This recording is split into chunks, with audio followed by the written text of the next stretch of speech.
ഞാനേ കോൺട്രവേഴ്സി ഉണ്ടാക്കാൻ ശ്രമിക്കുന്നതല്ല എങ്കിൽ പോലും ശ്രീ ജയ ജോർജ് ഞാൻ അറിയാണ്ട് ചോദിക്കുന്നതാണ്, അറിയാണ്ടല്ല അറിഞ്ഞുകൊണ്ട് തന്നെ ചോദിക്കുന്നതാണ്. നമ്മുടെ എല്ലാവരും ആഗ്രഹിക്കുന്ന നമ്മുടെ ഒരു ഇന്ത്യൻ പ്ലെയറാണ് സഞ്ജു സാംസൺ. സഞ്ജു സാംസന്റെ അഭാവത്തിൽ പല പ്രശ്നങ്ങളും പല വിവാദങ്ങളും ഉയർന്നിരുന്നു.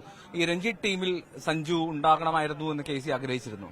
തീർച്ചയായിട്ടും കേരളത്തിന്റെ അല്ലെങ്കിൽ ബെസ്റ്റ് പ്ലെയർ ഷുഡ് പ്ലേ ആണല്ലോ, അതിനകത്ത് യാതൊരു സംശയവുമില്ല. അപ്പൊ അദ്ദേഹം ഇഞ്ചുറി ഉണ്ടായിരുന്നു, അതുകൊണ്ട് രഞ്ജി ക്യാമ്പിൽ ഉണ്ടായിരുന്നില്ല. അതുമനുസരിച്ച് നമ്മൾ എന്തുകൊണ്ടാണ് അന്നൊരു വിവാദം ഉണ്ടായത് അതെല്ലാവർക്കും അറിയാം. അവിടെ സഞ്ജു സാംസന്റെ കഴിവോ അല്ലെങ്കിൽ സഞ്ജു സാംസൺ വന്ന് ബാറ്റിൽ നെറ്റ്സിൽ പ്രൂവ് ചെയ്തിട്ടല്ലല്ലോ ഇന്ത്യൻ ടീമിലോ അല്ലെങ്കിൽ കേരള ടീമിലോ എടുക്കുന്നത്.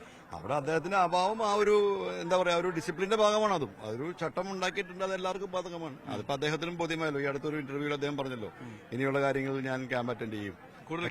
ക്യാമ്പ് അറ്റൻഡിന് എന്തിനാണ്? അത് അദ്ദേഹത്തിന് വേണ്ടിയല്ല, അദ്ദേഹത്തിന്റെ ഒരു പ്രസൻസ് അവിടെയുള്ള ജൂനിയർ പ്ലേയേഴ്സിന് എത്ര ഇൻസ്പിറേഷൻ ആയിരിക്കും. ഇപ്പൊ ഷോൺ റോജർ ഉണ്ടായിരുന്നു, ആപ്പിൾ ടോം ഉണ്ടായിരുന്നു, അല്ലെങ്കിൽ നമ്മുടെ ഇമ്രാനോ അല്ല.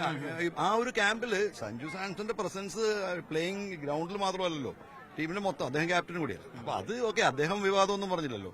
എവിടെയെങ്കിലും പറഞ്ഞോ KCയെ പ്രൊട്ടക്ട് ചെയ്തിട്ടില്ലെന്നോ KCയെ തടഞ്ഞു അദ്ദേഹം പറഞ്ഞില്ലല്ലോ. നാട്ടുകാരും സെക്രട്ടറിക്ക് എന്താ പറയുന്നത്? അല്ല, അതല്ല, നമ്മള് ഇപ്പൊ ഈ ജൂനിയർ കുട്ടികളെ തന്നെ വന്ന എന്തിനാണ്, അവർക്ക് ഇത്രയും സക്സസ്ഫുൾ ആയിട്ട് ചെയ്ത് നിൽക്കുന്ന പ്ലെയേഴ്സിനെ അല്ലെങ്കിൽ അങ്ങനെ ഉള്ളവരുമായിട്ട് ചെയ്യുമ്പോൾ നാളെ നമുക്ക് ഈ വന്നിരിക്കുന്ന ഒരു 30 പേരിലോ 32 പേരിന്ന് നമുക്കൊരു 3 നല്ല ഇതുപോലുള്ള നമുക്ക് രഞ്ജി ട്രോഫി അല്ലെങ്കിൽ ഇന്റർനാഷണൽ ലെവലിൽ കളിക്കാൻ 3 പ്ലേയേഴ്സ് വന്നാൽ മതി.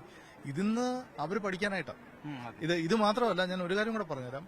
ഈ നിൽക്കുമ്പോൾ ഇവരുടെ അടുത്ത് എന്നും വൈകിട്ട് ഈ മാച്ച് കഴിഞ്ഞിട്ട് എന്താണ് മാച്ചിൽ ഇപ്പൊ ഈ പിള്ളേരുടെ അടുത്ത് നിങ്ങൾ നോക്കിയാൽ അവരുടെ കയ്യിൽ പേപ്പറാണ് എന്ന് ഡെയിലി നിങ്ങൾ മാച്ച് ഞാൻ കണ്ടിട്ടുണ്ട്. ഞാൻ അവർ പെൻസിലും ഒരു പേപ്പർ കൊണ്ടാണ് വരുന്നത്. എന്ന് വെച്ച് കഴിഞ്ഞാൽ ഇത് കഴിഞ്ഞിട്ട് നിങ്ങൾ ഈ മാച്ചിൽ നിന്ന് എന്താണ് അത് ഒരു എന്താണ് നമ്മൾ അവരെ എഡ്യൂക്കേറ്റ് ചെയ്യാൻ ശ്രമിക്കുന്നതാണ്.